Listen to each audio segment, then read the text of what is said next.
So I'll tell you what we'll do now, ladies and gentlemen. Top groups, top records, top everything. So how's about we have a nice record now by what is definitely one of the top groups. In fact, it was voted the top group in the rhythm and blues section. This year, 1967, can no other than the one and only the Rolling Stones. And here they come right now.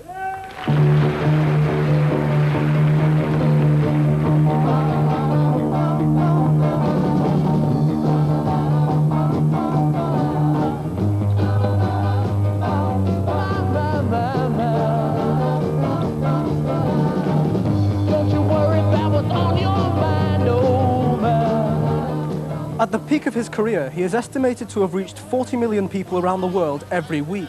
But approaching 62, is he now past it? For super reasons, fantastic. Where's the finish? Jimmy has also been called Britain's favourite fundraiser. Though he claims to keep only 10% of his earnings, he's still a millionaire. Why does he go on doing it? Tonight, we find out, as Jimmy Savile is open to question.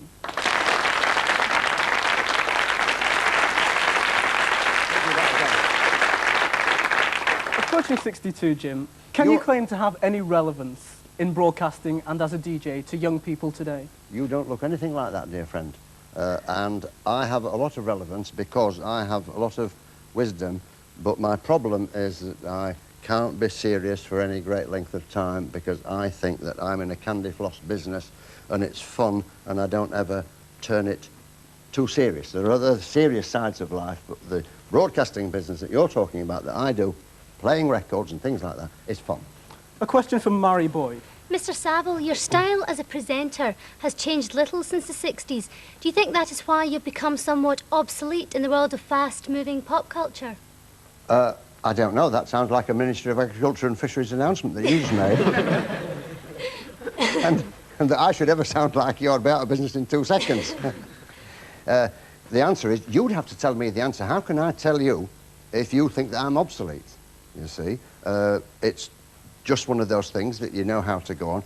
What you see with me is what there is. There's only one of me. There's not 2 of me or 3 of me or 4 of me.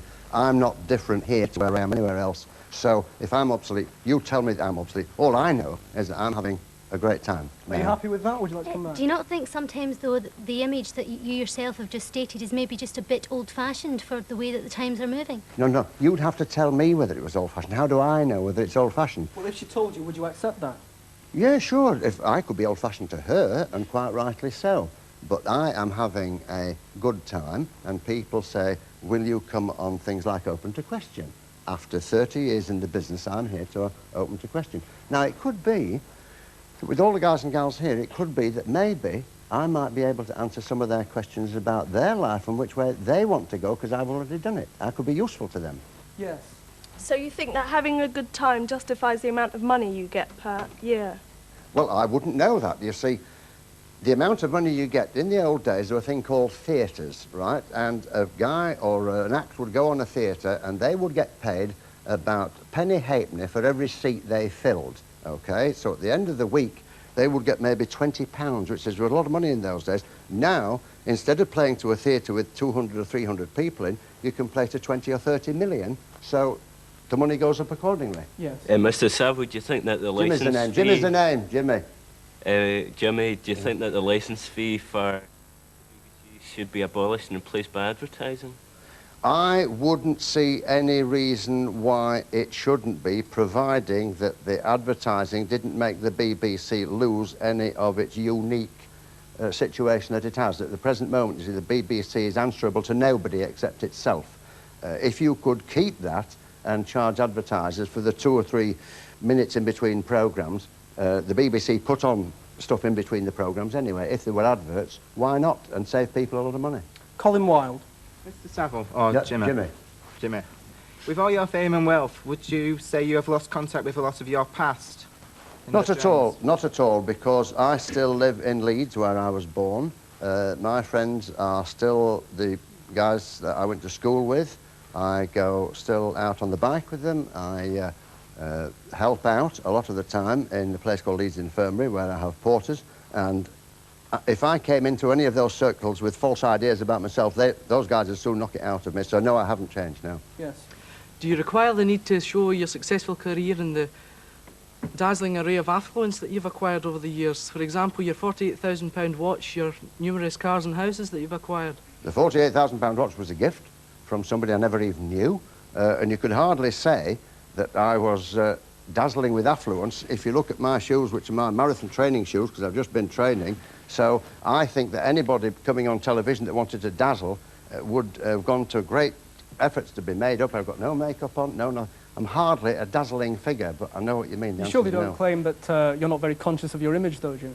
No, I don't really. If you say that I have an image, I don't think I've got one, because I am who I am every day, and I do. Now, if I please people, so be it. If I don't please people, well, that's tough. So you've never tried to portray Not in an the image? slightest, never ever. With my hand on my heart, never ever.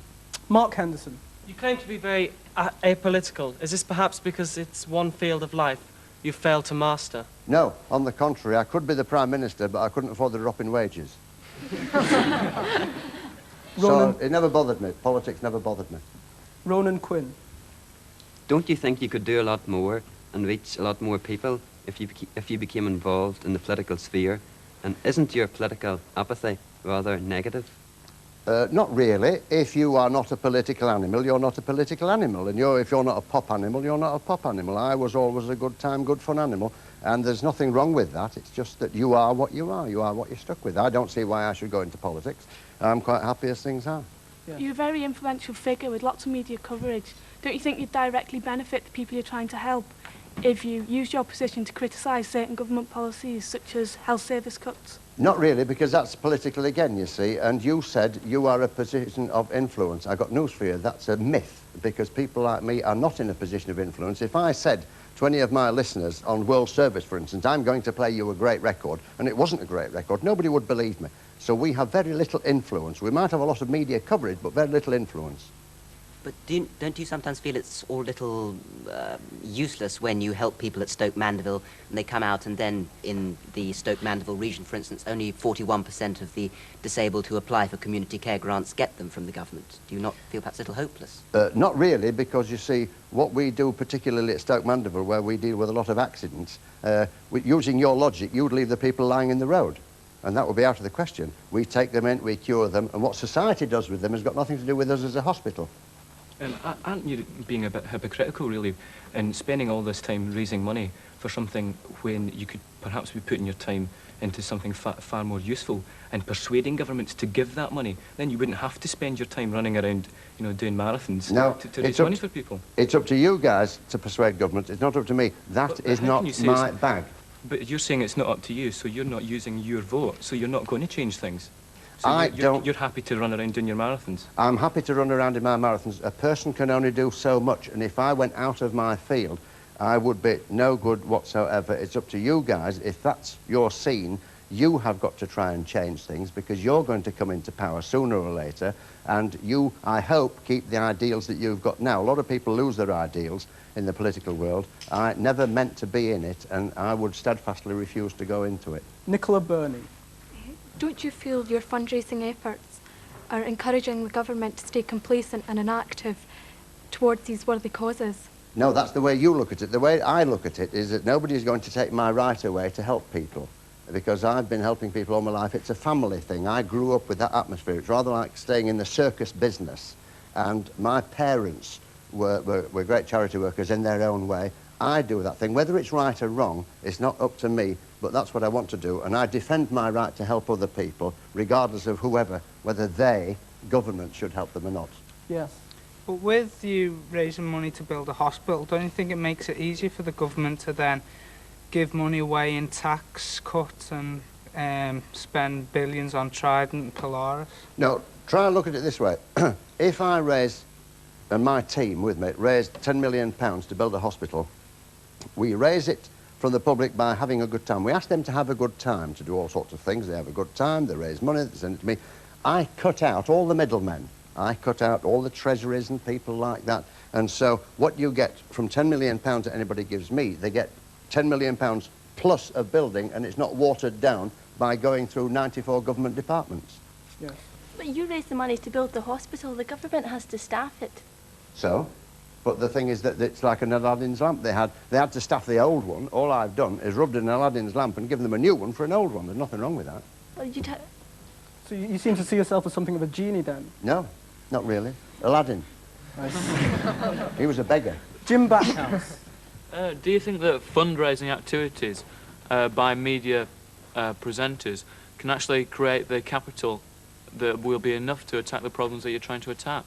No, I can only speak for me. You've got to ask the other guys the way that they do things, right? I know that what I do, for instance, I know that up in Scotland in a hospital called Fort William, it's under the lee of Ben Nevis. They want a machine for 15,000 quid. They haven't got it in the budget, so I'll give them half, and the local people will give them half. We get the machine. We're not really bothered who should provide it, who shouldn't provide it. All we're bothered about is if somebody falls off the Ben or in a road accident and they don't have to travel 120 miles to be tested, and so 15 grand, who cares about that? Let other people argue about it. We'll do it. Yes. Going back to the early point, don't you think that by not voting to change, you're condoning government cuts? Not really, because you see, political questions you have to ask somebody else. I must tell you, as a non-political person, I will vote with my actions, and I am for people and not necessarily for political people as such. There's enough people voting, there's enough people in that field. I'm like a blip on the side of life, and I just do my thing and mind my own business and do it away, and seem to be getting into trouble for it. Well, we'd like to move on now to talk about your recent appointment to the task force at Broadmoor with a question from Colin Mackay. Jimmy, as has just been said, you've been recently appointed to head a task force at Broadmoor. That's a very worthy cause, very charitable, but do you not think it would be better for you to put your efforts into helping the families and the victims of some of the inmates? When we get a patient in Broadmoor Hospital, in case anybody doesn't know, is where people go if they have a problem of the mind. I don't know if in your family you have anybody that has a problem of the mind, but it's not a nice thing. It's much more difficult to mend a broken mind than it is to mend a broken bone. We do not just inherit a patient, we do inherit their next of kin. We inherit their families in exactly the same way as Stoke Mandeville. When, God forbid, somebody has an accident, we don't just take the patient in, we actually have to inherit their mothers, their fathers, their brothers and sisters, and we have to look after all of them. You only hear about the patient, you don't understand what we do with the rest of the family. Jimmy, in regard to your new policies at Broadmoor, you've been quoted recently as saying you want to make it less regimental. Does this mean you're going to sort of turn Broadmoor into a kind of holiday camp rather than a prison, which it actually is? Now, forgive me for correcting you.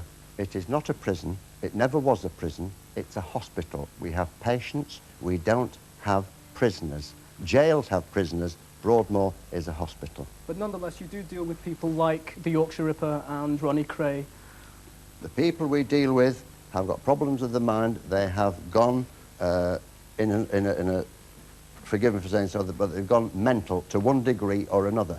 Once psychiatrists have decided that these people are mental, they come to us. We don't take bad people, we just take people who have temporarily gone out of their mind, and they used to call them mad in the old days, so we decide in between the mad and the bad, and that's what it's all about. It's a hospital. Yes.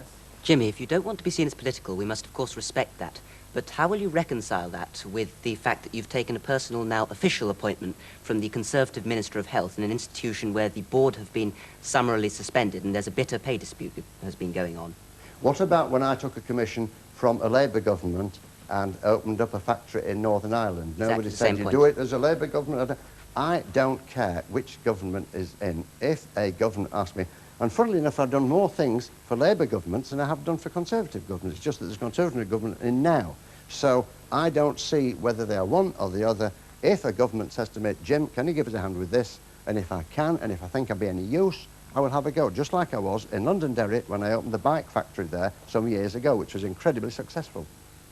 Jimmy, do you allow yourself to become emotionally involved with the patients at Broadmoor? I cannot be, and no human being, be it our nurses or doctors, you cannot not become involved to some degree or other with another human being who is in trouble. Thank goodness at the moment you guys and gals are not in trouble. If, God forbid, your back should come against the wall of life, you will be thankful that there are people like me and my nurses about. We'll get involved up to a point with you because we can't not get involved. We'll try and do our best for you, and sometimes if you get shouted at for doing what we do, tough, we'll take that as well. Miranda Napper. Yes, Jimmy, governing Broadmoor is a very responsible position. Without any formal qualifications, how well suited do you think you are to this position? I have got very formal qualifications. I've been alive for a long time. I've learned a lot of things for a long time. I know how things are done, and I've done things for a long time, so my formal qualifications may not be down on paper, but they're certainly up here, and I've been there 20 years already, think on. Yes. You seem to be a bit of an egotist. Do you think your ego has any part in your role as a charity worker and at Broadmoor?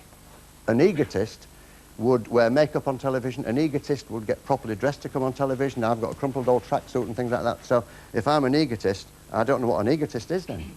Aren't you wasting time, effort and public money on the lost cases in Broadmoor? Oh, I see. So with that logic then, if anybody, God forbid you, should ever have a problem of the mind, then we'll say to you, we'll put you in a box and not bother with you anymore. You can't do that with people, dear friend. You've got to have time and money spent on people. If people are in trouble, you've got to try and look after them. It might not be popular, but you've got to try and do it. You cannot just jettison people just because they're in trouble. Yes. Well, what about the people who are in trouble on the streets of London who obviously haven't got housing and they've not actually committed any serious crime like Peter Sutcliffe had? Yeah. Obviously, I would say that the money would be far worthier to go to causes like that. Terrific. That's your opinion, so be it. But no one person can ever cover every facet of life. I have tended to specialise in poorly people in hospital beds. That's my general sort of specialisation. There are all sorts of other people are worthy of it, but there's all sorts of other people doing the things that I do. Yes. You seem to think that you obviously have something to offer the people, the patients in Broadmoor, and you said that it's not a prison. No. But I mean, surely it's fair to say that a lot of the people who are in Broadmoor aren't going to be released. People like Peter Sutcliffe. What do you think you've got to offer someone who you have said just has a problem of the mind, even though he's a mass killer? Right, your society, right? We work a hospital like Broadmoor Hospital. If society says you do not hang people, what are you going to do with them? You're going to put them in a cage and hose them or something like that? Do you think you can help them? Yeah, well, a hospital is the only place to help them. If society says, bring back capital punishment and these people die, so be it. That's what society said. Society at the moment doesn't say that. So therefore, you've got to come to practical terms, and these sorts of people, we only specialise in people who are having troubles with the mind. Bad people who have committed murders, there are many, many more of those in prisons, and society's got to make up its mind. But you cannot put somebody in prison and then just leave them 29 hours a day. You've got to do something with them, because otherwise you might as well take their lives in the first place. But you've got to make up your mind, and when you've made up your mind, when society has made up its mind, then you will tell us what to do. In the meantime, we run a hospital for poorly people, and we will do our best to cure them. And when we've cured them, what happens is we don't turn them out on the street in those particular cases. We send them back to the prison that they came from in the first place. Yes. So, yes. Would you still be willing to help these people if it was one of your family that was killed by these murderers? if they were not responsible for what they did, you see, I must try and keep telling you, there's two sorts of people. There's bad people, right? And there's people who have lost control of their minds, who used to be called mad people. Bad and mad, it's a sort of it sounds all right. Now, my close friends, some of my close friends, have actually been in receipt of muggings and things like that, okay? And you do get an emotional charge when this happens. You have to try to put yourself into a different frame of mind, and if you work in a hospital and you can't bring your conscience to bear with these people, then the first thing you do, and this applies to all our nurses, the first thing you do if you can't bring your conscience to bear is to resign. But some of us keep our conscience and we don't resign, and we try and do what is a very difficult task. It's not easy because you get misunderstood and or shouted at, but we'll soldier on because our Lord got misunderstood and he got shouted at and he soldiered on, even though they put him to death eventually. I can't believe that you would. Yeah. I can't believe that you would help these people if they killed your family. I don't think anyone would sort of be able to do that. It all depends how they killed them. If they were in receipt of all their mental faculties, that would deliver one way of thinking of it. But if they thought they were Napoleon and did it under the influence of something else, that's a totally different thing. How do you distinguish between the mad and the bad people? You distinguish between the mad and the bad by having very eminent psychiatrists, consultants and doctors who've been at it for a long time, okay? And they will say, this person is mad, this person is bad. We will not take this person as bad, we'll take this person as bad. It's a very grey area, and I'll reverse it. to you and I'll say that if you were in a position of responsibility, you would have to make the decision, just like a surgeon in a renal unit or something like that has to decide who goes on a machine and who doesn't go on a machine. You can have a surgeon sitting here and say, how can you play God? How can you not put people on the machine? You say, because I can only take 3 people on my machine and 5 people turn up, 2 of them got to die. And they say, well, who are you to say that 2 would die? And the guy goes, sweat, sweat, sweat. I don't know, but somebody has to do it. John McCann. Jimmy, would you expect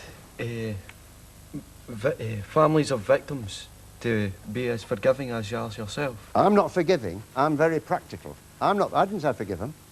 I'm very practical. I try and do something about it. And I would not expect the family of a victim that they would be labouring under a very serious strain.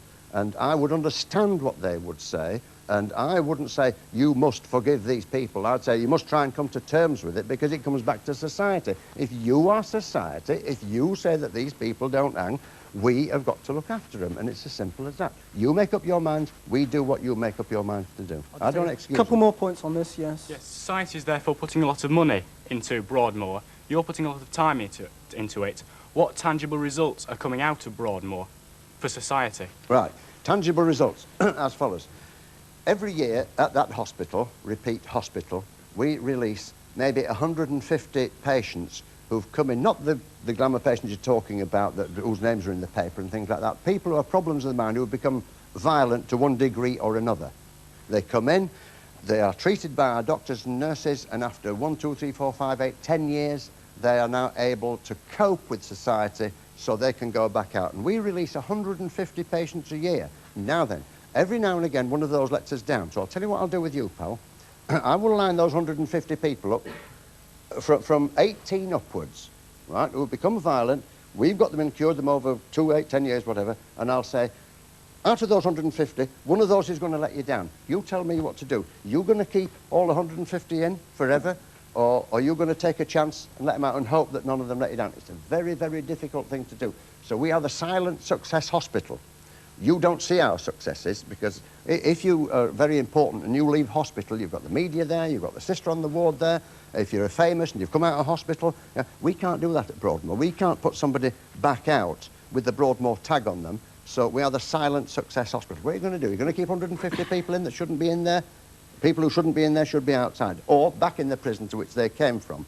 It's not an easy task, but we try and get on with it. Jim, I'd like to move on now Yep. a little while Yep. to deal with your personal standards and the standpoints that you take on Right. various issues. And a question from Ronan Quinn. Mr. Savile. Jimmy. Or Jimmy, with an IQ of over 150, don't you see an intellectual contradiction in your tabloid claim of having sex in a passion wagon and your profession to be a devout Roman Catholic? Oh, you must put the camera on this man. This man is the only person I know in the world who believes newspapers.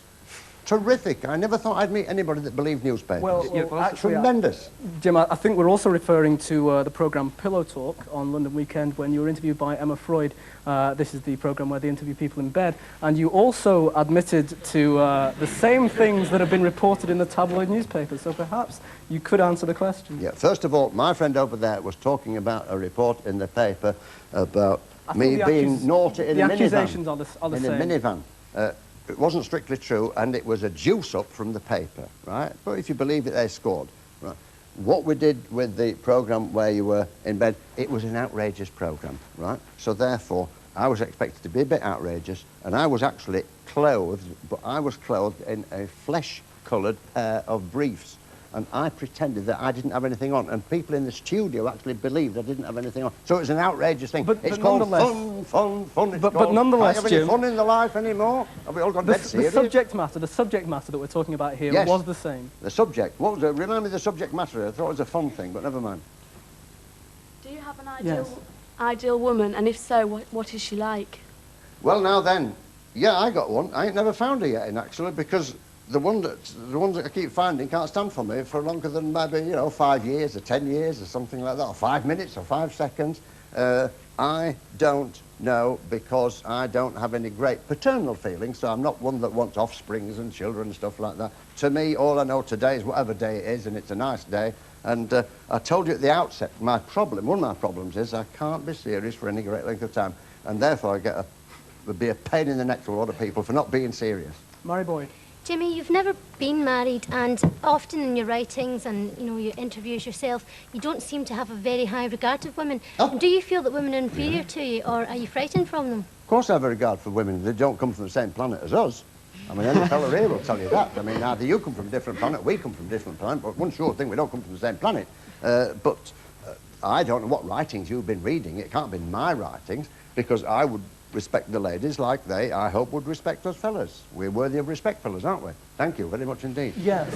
I got to be serious, I got to be serious. Jimmy, you have the title of a swing bachelor. How would you react? A swinging bachelor. Have I? So it says. Bless my soul. It would appear so. Bless my soul. How would you react as a Roman Catholic to if one of your partners became pregnant? Well, I'd say, who was it? as I boarded the train for Hong Kong. Who was it, my dear? You see? No, it's never happened, thank God. Ain't going to happen, because I wouldn't have it on my conscience. Thank you. Yes.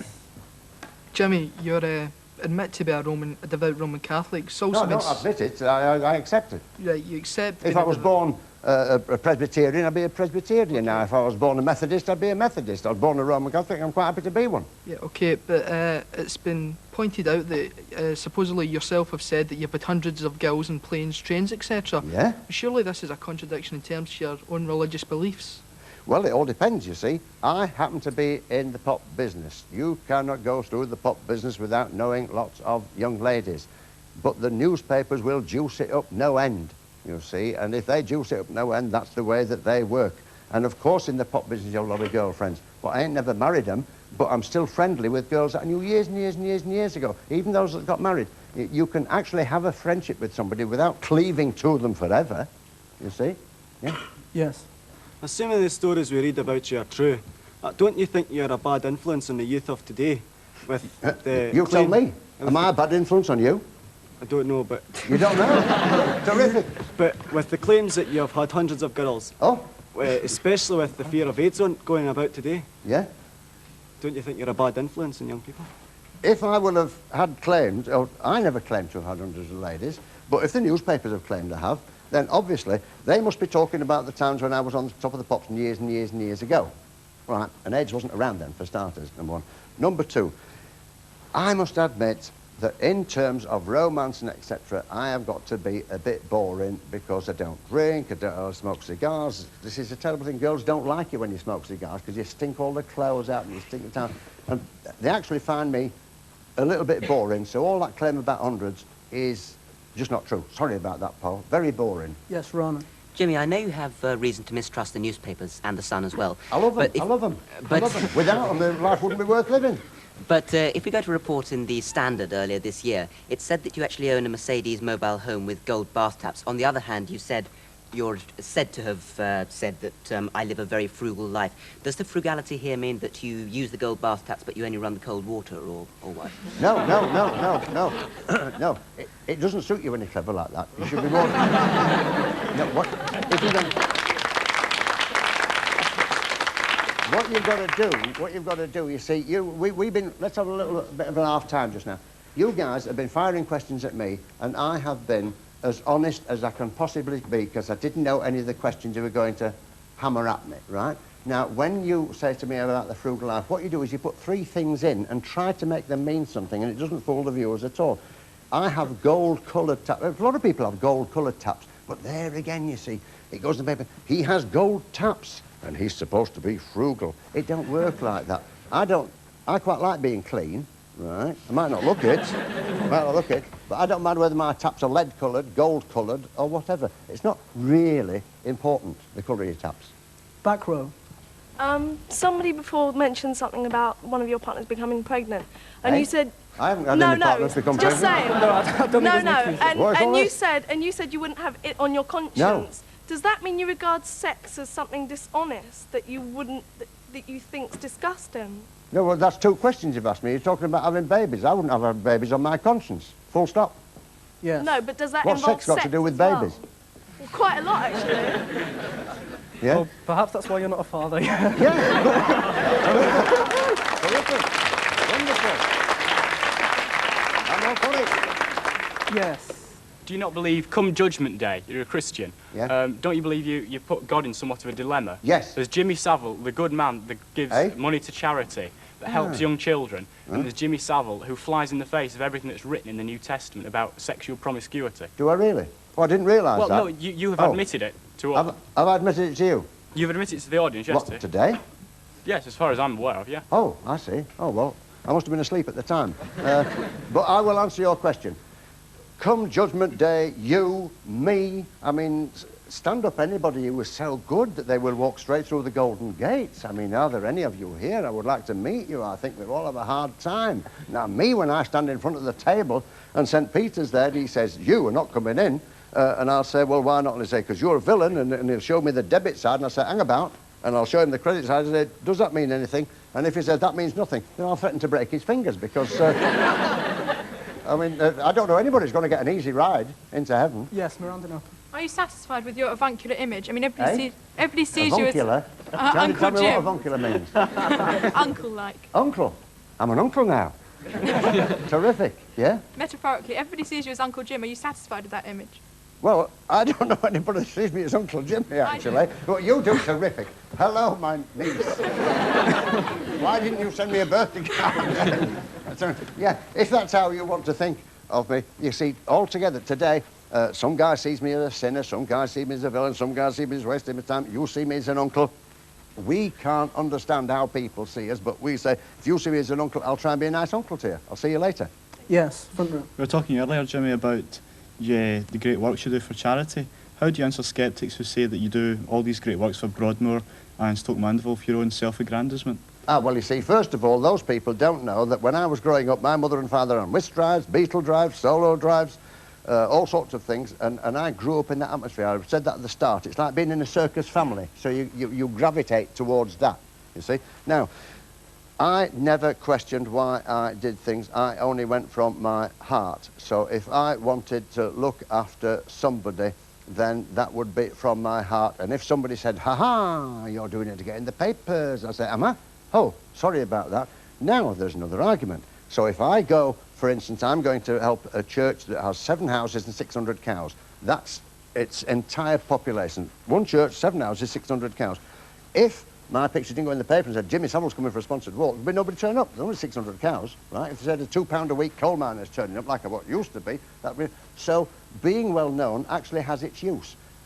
I would rather not have to decide on this earth whether I was doing things for the right reason, but I'm perfectly content to stand up in front of the gates of heaven and say, was I doing it for the right reason? If St. Peter says you're doing it for the wrong reason, I say, OK, it was nice while it lasted, ta-ra, and I'll go downstairs. I'm easy. Ruth Farris.